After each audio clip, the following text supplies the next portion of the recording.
I am Lara Goldkamp. I am teaching a self-contained class for reading. It currently has 8 students, 5 of which were present today.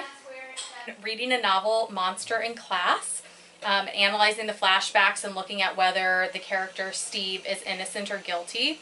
To do this, we used Padlet and integrated the technology into the lesson today. To warm up, the students had to use Padlet and then determine whether they thought that Steve was guilty or innocent in what they have read so far, and use that as a comment in Padlet. Alright, once you are there, which I see some of you are, your warm-up, based on what we have read so far, do you think that Steve is guilty or innocent, and why? So if you scroll down, you're leaving your response as a comment. Make sure your name is there first. So you should see mine there as just a model.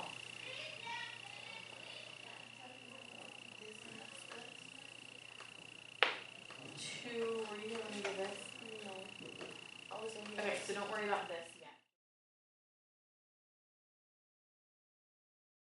For the activity today were for the students to choose one of the flashback scenes that we have read in the novel so far and to summarize it. And then they had to draw conclusions about Steve and whether or not he was guilty or innocent. And then from there, they had to comment on 2 of their classmates' posts on Padlet. What were they talking about? Places they could steal. Not steal. Which I am? Rob. If you want to put 4 things that you are going to be doing on your post.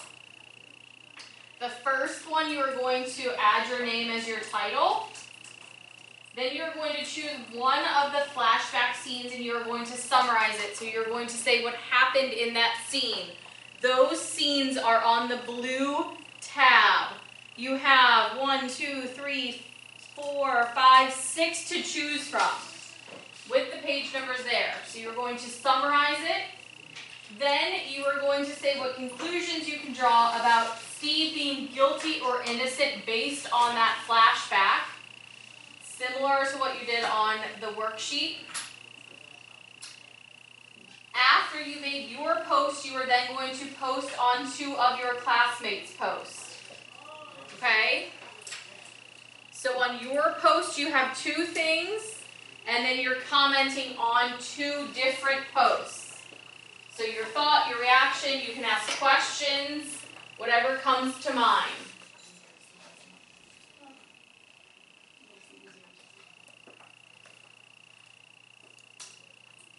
Using Padlet allows students to look at other students' answers and responses. It allows the technology integration. It also allows them to comment on their classmates and see all of that visually.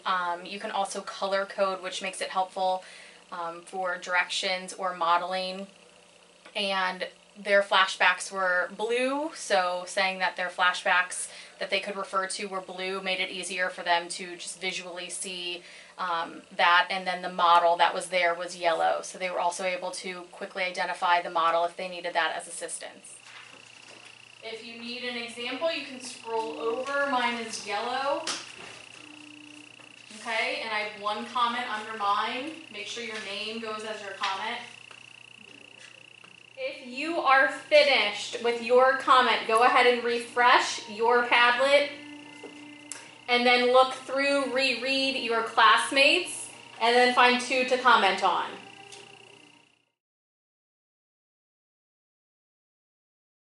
That's very user-friendly for both the person that is creating the Padlet, but also for the user. So it's easy for the students to use the Padlet and to just navigate throughout. It's also easy just to write on it, or to use the links, or to use the videos. I think that's my favorite thing, is it's very user-friendly.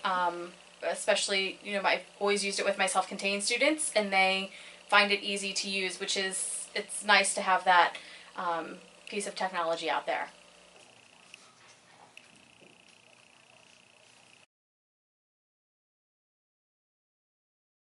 So I use Padlet a lot for a lot of different reasons. I use it in my classroom for students just like this lesson.